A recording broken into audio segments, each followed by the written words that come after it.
Fala pessoal, tudo bem? Dá uma olhada nessa pergunta aqui que eu recebi.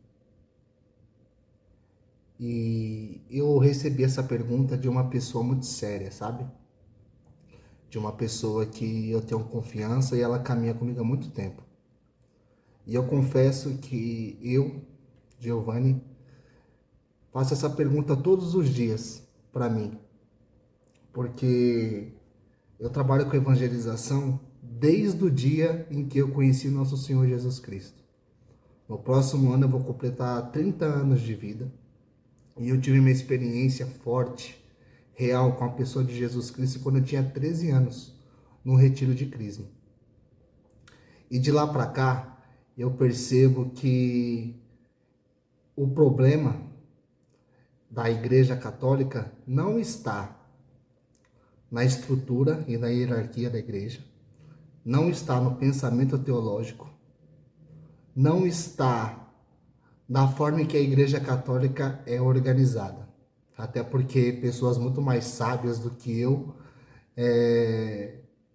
me antecederam e formou essa doutrina maravilhosa que nós temos, esse arsenal da palavra de Deus, dos sacramentos. E a igreja foi muito perseguida e foi regada muito à base do sangue para poder nos dar essa fé tão genuína que nós professamos. Então, o problema da igreja não está na hierarquia, não está na estrutura, não está no pensamento teológico e filosófico, não está na falta de disciplina do clero. Acredito que não seja esse o problema. E só para pontuar que essa é uma incomodação minha, não é algo documentado pela igreja e também não é algo que eu costumo partilhar com as pessoas. E quem está falando aqui é um leigo. Eu não sou envolvido com comunidade religiosa, eu não sou vinculado a um carisma, eu sou um catequista. Então, desde os 13 anos de idade eu trabalho com evangelização, com jovens, com adultos. E eu percebo que o problema da igreja católica em si não é da igreja católica, e sim na mentalidade que o povo cristão tem a respeito do que é o cristianismo e do que é a igreja católica em si. E há uma resposta que eu vou dar baseada na própria palavra de Deus, porque eu não sou absolutamente nada comparado com o clero, comparado com as comunidades religiosas. Eu sou uma pessoa que evangeliza. E nesses 17 anos de evangelização, eu percebo que o problema em si está exatamente nessa mentalidade e nessa falta de consciência do que é ser igreja. A palavra de Deus vai falar em Marcos capítulo 1, versículo 15, que João Batista tinha acabado de ser morto. Ele finaliza ali o seu ministério na vida pública, ele finaliza, na verdade, o seu ministério sendo assassinado, e Jesus, sabendo disso, começa a sua vida pública com as mesmas palavras do seu primo que tinha acabado de ser morto, dizendo: convertei-vos e crede no Evangelho. Então a gente percebe que o problema da igreja em si, ou melhor, das pessoas que estão na igreja, é a mentalidade do cristianismo que elas têm, que é errada. E Jesus deixa muito claro qual que é esse problema. O primeiro é a falta de conversão, no sentido de que as pessoas elas estão na igreja, mas só que elas não acreditam que depois que Jesus se encontra com a gente, ele é capaz de transformar todas as nossas realidades. Então, muitas vezes a gente está na igreja, a gente serve, a gente é vinculado a uma pastoral, mas só que a nossa vida, ela não se comporta de acordo com aquilo que Jesus pede para nós. Vou dar um exemplo. Às vezes a pessoa serve na igreja e você fala assim: olha, fulano, você que é ministro da Eucaristia, você não pode deixar o seu filho ou a sua filha ficar namorando dentro de casa, de porta fechada, e deixar o namorado da sua filha dormir junto com ela. E a pessoa se sente ofendida. Às vezes você que está na igreja, você é vinculado a qualquer movimento pastoral e é casada e sabe que uso de anticoncepcional, uso de camisinha, coito interrompido, também é pecado grave. E isso te tira da comunhão. E você vive achando que isso é a coisa mais normal do mundo. Então, quando Jesus pede para que nós nos convertamos, Ele está pedindo para que a nossa vida seja configurada com a dele. Eu trabalho com jovens desde os 13 anos, vai fazer praticamente 17 anos no próximo ano que eu trabalho com evangelização ativa com os jovens. A gente fala assim, jovem, para você comungar a missa, você vai namorar, mas só que você não vai ficar alisando a sua namorada do jeito que você quer. A gente fala assim, jovem, para você poder comungar a missa, você tem que largar essa droga que você está usando, porque é um atentado contra a sua própria vida. Veja bem, o que eu estou falando aqui não é simplesmente algo fácil de se resolver. Porque quando Jesus nos encontra, quando a gente tem uma experiência forte com Jesus, a gente percebe que Ele transforma todas as nossas realidades. E que a igreja não é um lugar dos escolhidos, das pessoas que já estão salvas. Na verdade, a igreja ela tem duas realidades. A primeira é que a igreja é um hospital, onde a gente chega ferido, machucado, muitas vezes viciado. E à medida que Deus entra na nossa vida, Ele muda a nossa realidade e nos dá forças para que nós sejamos pessoas curadas. E depois que nós nos curamos das nossas feridas, nós participamos da segunda realidade do que é a igreja. E qual que é a segunda realidade da igreja? É ser uma casa de missão, onde nós, depois de curados, somos enviados para curar as outras pessoas. Então, o problema da igreja em si está nessa falta de consciência de que as pessoas precisam entender que o evangelho precisa ser configurado com a nossa própria vida, com as nossas próprias atitudes. E a segunda realidade que eu percebo também, de acordo com o que Jesus fala, é a falta de fé verdadeira no evangelho. A falta de fé no sentido de que eu comungo Jesus na missa. É a minha carne que está configurada com a carne de Jesus. E que não existe remédio neste mundo, nenhuma ideia ou algo que eu não conheça, que é mais importante e fundamental para que eu me santifique e para que eu consiga resolver os meus problemas. Eu acho que as pessoas não têm consciência do que é comungar Jesus na missa. O que é você ser configurado com a carne de Jesus e durante 7 a 8 minutos ali, onde a nossa carne está configurada com a carne de Cristo, nós somos santificados por Ele. Aí as pessoas elas se abalam facilmente com os problemas da vida, que eu não estou falando que eles não existem, porque ser cristão é viver batalhando para que nós alcancemos a vida eterna. Mas muitas vezes as realidades, as dificuldades batem na nossa porta e a gente não acredita de que uma oração do Santo Terço, uma oração bem feita do Rosário, simploriamente falando, é uma coroa de rosas que nós estamos entregando para a Virgem Maria. E que essa oração feita com fé, com devoção, é capaz de eliminar qualquer mal que eu esteja enfrentando.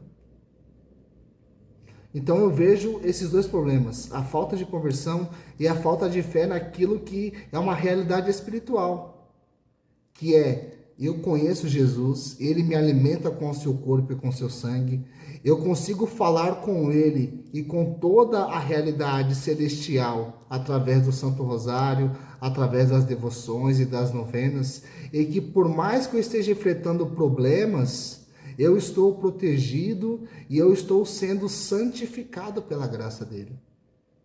Poxa, gente, se a gente tivesse essa consciência de que a comunhão, que a confissão e que a oração que nós temos de coração aberto a Deus me santifica e me transforma, o que é que a gente vai ter de remédio salutar para poder combater as lutas do dia a dia? Nada. Então essa realidade de que eu preciso crer no Evangelho, que esse Evangelho ele me configura, que ele me santifica e que eu sou unido à pessoa de Jesus e que através dessa união com a pessoa de Jesus eu sou uma pessoa transformada. A partir do momento que eu me converto, que na verdade é uma lição para todos os dias, e que eu acredito naquilo que eu estou rezando, eu vou para a segunda realidade do que é a igreja, que é ser uma casa de missão. E aqui eu acho que talvez seja o principal problema.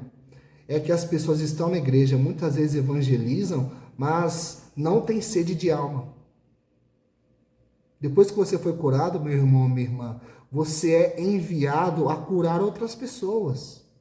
No mesmo evangelho, em Marcos 16, lá no final, Jesus envia os 12 dizendo: ide anunciar o evangelho a toda criatura. Quem crer e for batizado será salvo.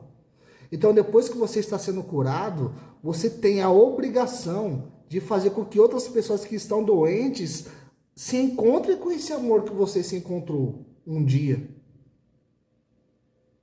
Que você precisa usar a sua pastoral, a sua catequese, o seu ministério de curso de batismo, de primeira comunhão, e entender que esse 1 ano que você vai passar dando esse curso, dando essa formação, você tem 1 ano para colocar na cabeça dos jovens, das crianças e dos adultos um amor profundo por Jesus. E que é esse amor que vai conseguir resgatar e dar dignidade para essa pessoa. Você que é vinculado a uma pastoral, você precisa ter sede de alma.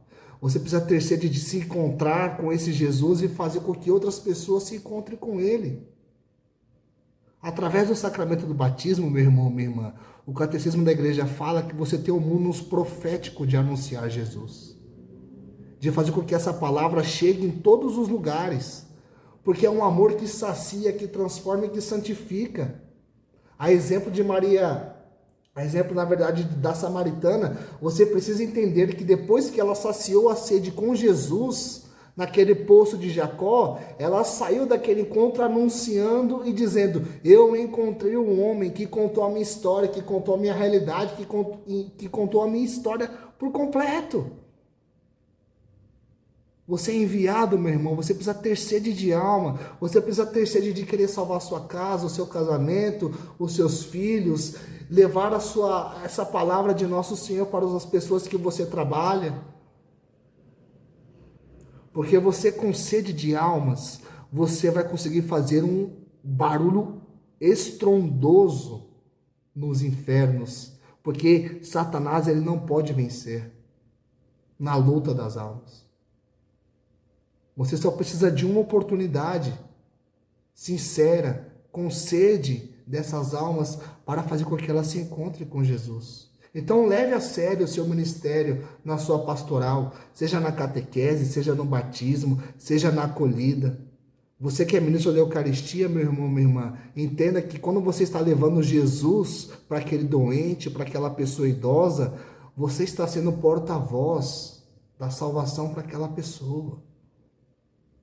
Essa pessoa precisa encontrar Jesus como se fosse a única oportunidade que ela tivesse. E outro paralelo que eu faço é para as pessoas que estão fora da igreja. Eu só peço uma coisa: vocês não têm problema com absolutamente nada em relação à própria estrutura da igreja, em relação à visão de igreja. Mas eu só peço uma coisa: que vocês escancarem o coração de vocês. Quando vocês ouvirem falar da pessoa de Jesus, venham com sede. Deixe para trás as suas indiferenças, os seus preconceitos, porque é Jesus, que a partir do momento que ele se encontrar com o seu coração, você nunca mais vai ficar mendigando nenhum tipo de amor, seja das pessoas ou seja das coisas. Então escancare seu coração, deixe seu coração ser transformado por Jesus. Só dê uma oportunidade, é isso que eu peço. Uma oportunidade, você que nunca se encontrou com Deus, para que Ele consiga entrar na sua vida e te transformar por completo. E aqui quem está falando é uma pessoa que caminha 17 anos na igreja, que já viu muita gente entrar, que viu muita gente sair e que muitas vezes encara o evangelho como uma temporada. Ah, já passou meu curso de crisma, já passou meu curso de catequese, eu já fiz o curso de batismo, então eu não preciso mais de igreja. Não. Jesus é para sempre. Jesus, ele veio para que através dessa vinda a gente consiga ser feliz. Eu tenho certeza que você tem sede de felicidade. Eu tenho certeza que você tem sede de ser realizado. Mas a realização que eu estou falando não é essa realização de prosperidade de bens materiais, de ter uma vida confortável. Isso pode até vir. Mas em primeiro lugar, Jesus precisa ser o centro da sua vida.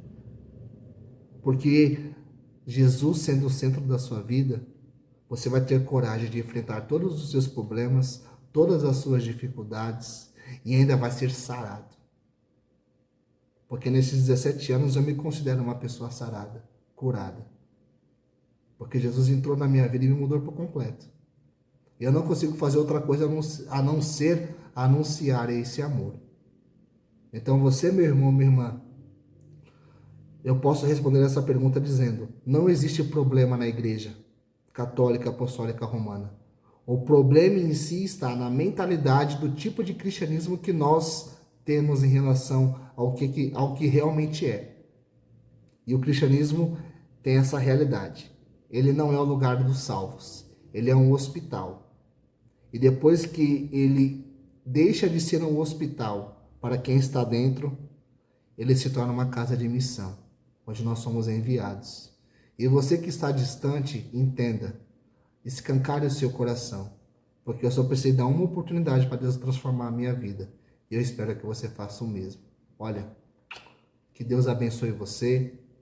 Eu queria que esse vídeo chegasse no seu padre, no seu agente de pastoral, e você que está fora da igreja, que você compartilhasse e fizesse exatamente essa experiência. Dê uma oportunidade só para que Jesus transforme a sua vida. Amém? Em nome do Pai, do Filho, do Espírito Santo. Amém.